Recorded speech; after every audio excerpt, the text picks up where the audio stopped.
Well, to continue, remember that the first religion in the world was the religion of the worship of the heavens. And man eventually came to recognize the sun as the representation of the power and the ability of the hidden God of the universe, the invisible God of the universe, the all-powerful creator of everything.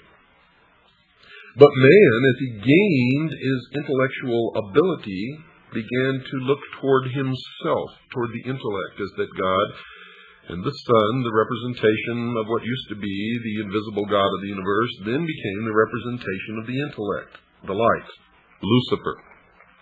And man began to worship the Luciferian philosophy. He believed, these people who call themselves the guardians of the secrets of the ages, and still believe, that man was held prisoner in the Garden of Eden by an unjust, vindictive, and very cruel God, the God of the Bible, and that he was set free from the bonds of ignorance through the gift of intellect given to him by Lucifer through his agent Satan. Now, many people believe that Lucifer and Satan are the same individual entity, and they may be. I don't know the answer to that. I just know what the mystery schools believe, and I know what I personally believe, and what I personally believe doesn't have any bearing on anything. Knowledge, the truth, is what counts, and that's what we're trying to get to the bottom of here. Now, eventually, this philosophy of worshiping the intellect, or wisdom, or the mind, became known as Gnosticism, and the followers of Gnosticism began to be known as the Gnostics.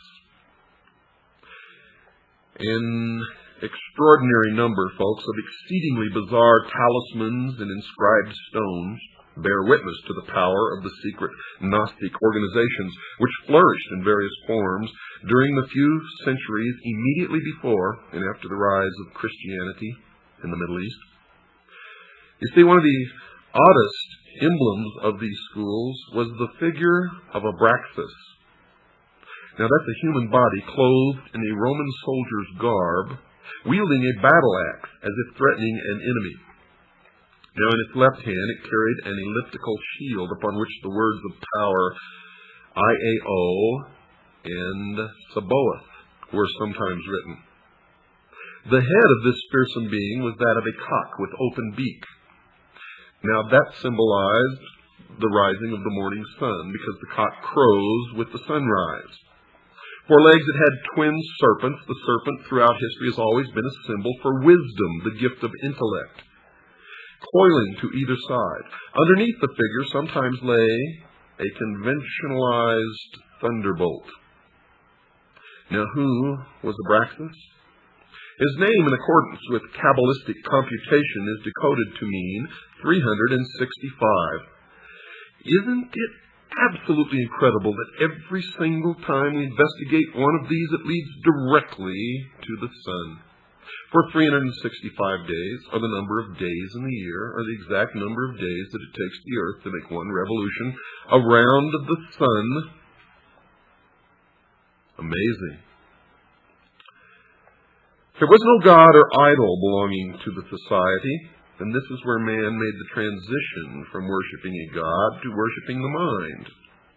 The Abraxas figure merely represented the aspects of power which went to make up the supreme intelligence, the all-power.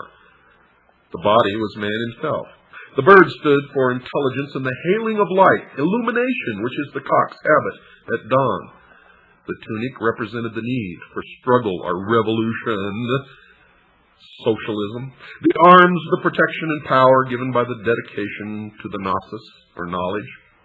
The shield was wisdom, the club or whip, power, the two snakes, nous, insight, and logos, understanding, primordial knowing, which was the gift from Satan, the snake, the serpent.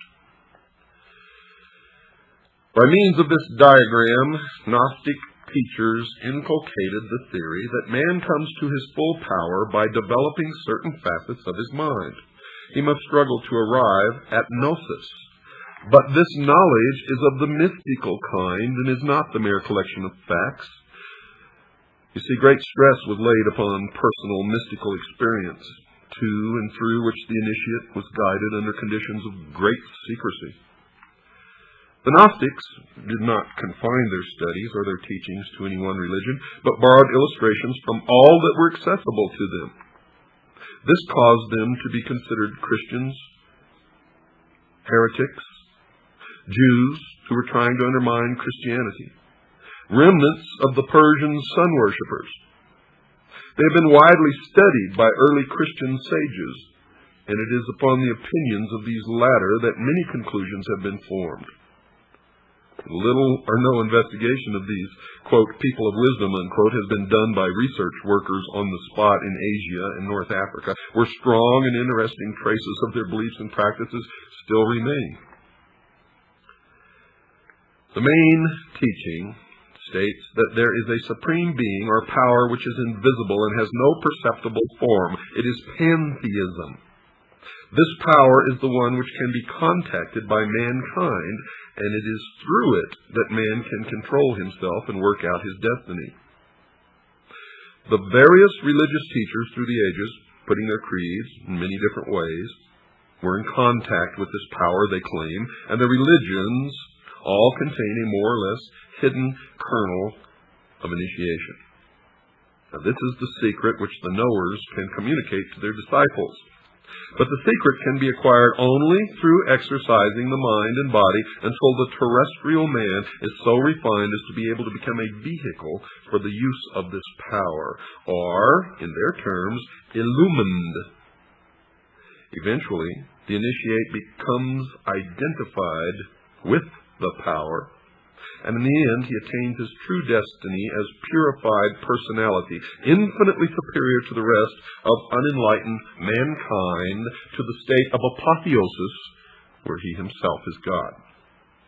The symbolism in which this teaching is concealed, the methods by which the mystical power is attained, vary from one Gnostic society to another, but the constant factor is there: the attainment of that which humankind unconsciously needs. You see, the Gnostic claims that within every man and woman there is an unfulfilled urge which cannot be given any proper expression in the normal way, because there is no social means by which it can be fulfilled. This feeling has been put into man in order that he may seek the fulfillment which the Gnostics can give him. His search for completeness in love, trade, professions, theology is vain and unsuccessful.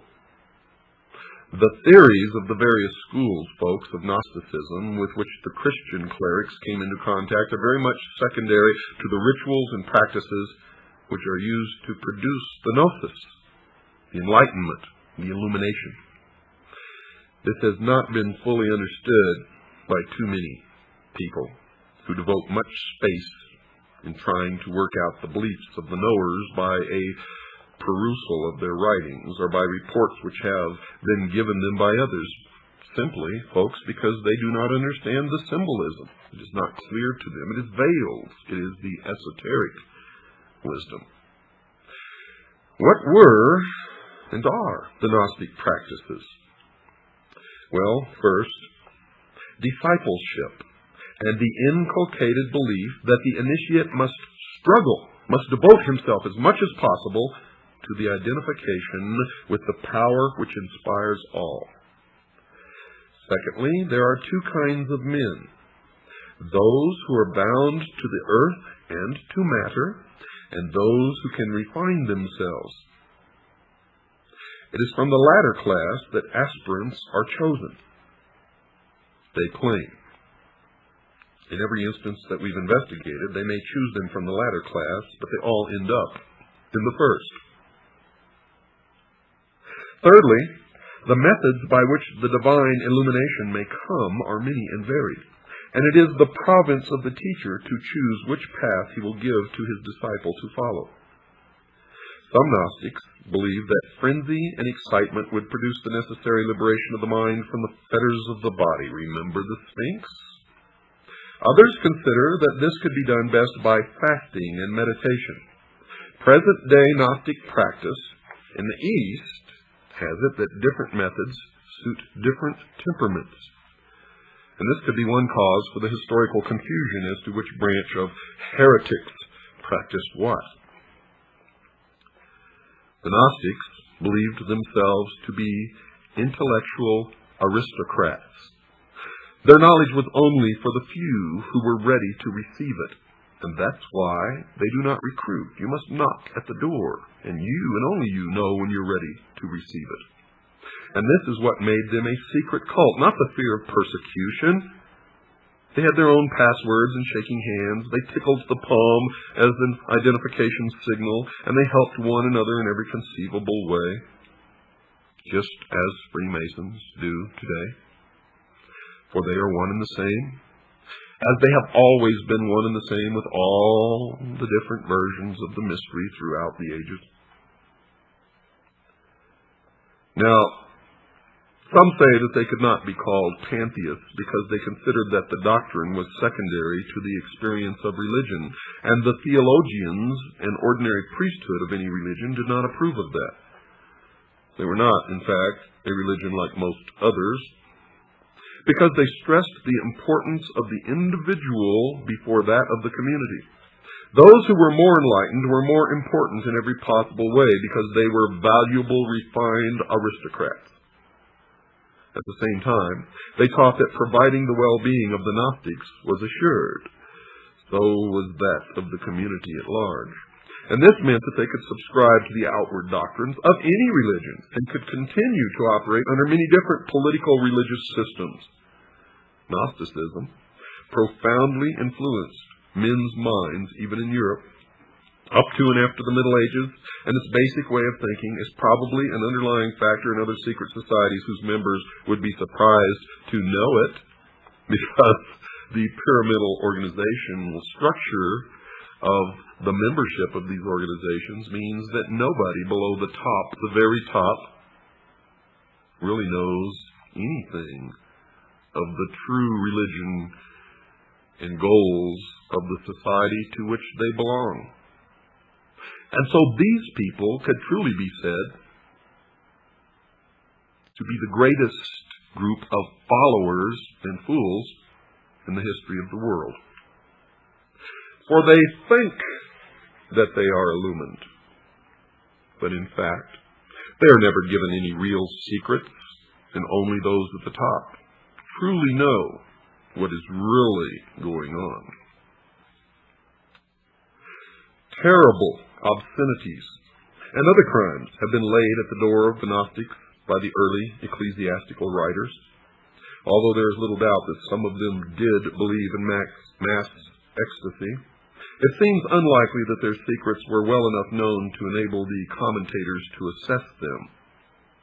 And in most cases, whenever the commentators tried to assess them, they were assessing the exoteric, or the appearance, but not the esoteric, or the real truth of the object of the worship of the Gnostics.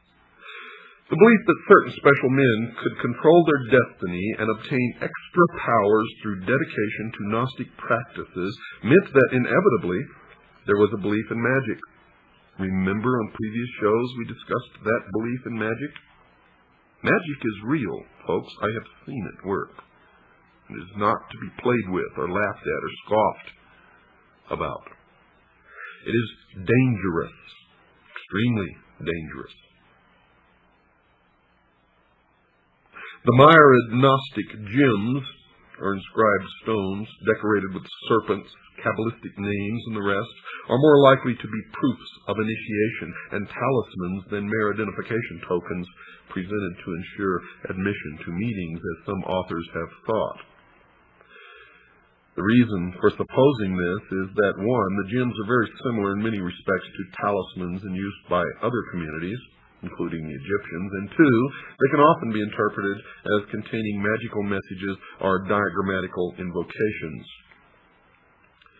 Ethically speaking, Gnostic belief is that there are two principles, that of good and evil. A balance must be struck between these forces, and the balance is in the hands of the Gnostic, the knower, partly because nobody else can tell whether an action is for the eventual good of the individual or the community. And this secret knowledge comes through the mystical insight which the supermen Gnostics attained. There's that reference to a super race or a superman again, which always crops up with these people, as it did with Hitler and many others. The rise of individuals who wrongly believed that they had attained to gnosis, all knowledge, some of whom were leaders of Gnostic societies, produced very notorious characters. Those who followed the way of the Ophite branch glorified the serpent who tempted Eve, and they still do that today. They did this because this snake, by his actions, brought knowledge into the world, gave man the gift of intellect, the use of which will bring him to the state of apotheosis, where man himself will be God. Basilides was a leader who taught that Jesus did not die on the cross, and you will see this crop up all through the history of the mystery schools, even in the Knights Templar. Since matter and material things were considered to be a part of the inferior non-spiritual world, the sect known as the Cainites called upon everyone to destroy those things which belonged to the world, and they called themselves the Destroyers, and their god is the Destroyer. These deviations and aberrants have attracted the greatest attention, as is natural, and the quieter teachers of the creed have received less attention. The pious horror with which the less respectable Gnostics were viewed by the early Christian fathers has stamped itself forever on Western literature and belief about the, quote, enlightened ones, unquote. But in more than one place in the Middle East, as well as in small groups in Western Europe, there are still followers of various schools of Gnosticism. They mainly follow the ideas held by Valentinus, with some variations. And this school teaches its initiates that matter is more evil than good, that man must be purified by mental concentration, that after death man will rejoin that from which he has been severed, and will be unified with those whom he loves in the great intelligence. They also believe that all matter will eventually be destroyed by fire. And if they have their way, that could be absolutely true. The Mandeans, a small but tenacious community which dwells in Iraq, follow an ancient form of Gnosticism, which practices initiation, ecstasy, and some rituals which have been said to resemble those of the Freemasons. And of course they do, because they are. In every Masonic temple you will see somewhere up on the wall a big letter G. And you will see it in their symbology, in their books. You will see this letter G. And if you ask a Freemason, being bound to the oath never to tell you or reveal the secrets to the profane, which is what they call those who are not initiates or adepts in the mysteries, he will tell you that it stands for God, but that is a lie.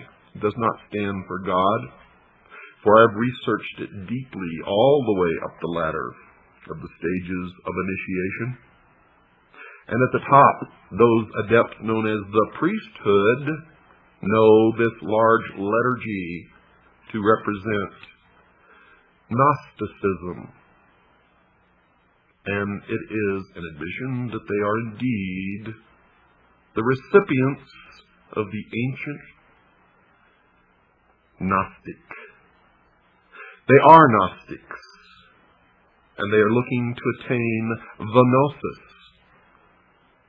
through which they will receive apotheosis. And they believe that they are the only ones in the world who possess truly mature minds, and thus are the only ones in the world capable of ruling the rest of us, whom they refer to as cattle. Cattle. Well, it's time to take a break, folks. Don't go away. I'll be right back after this very short pause.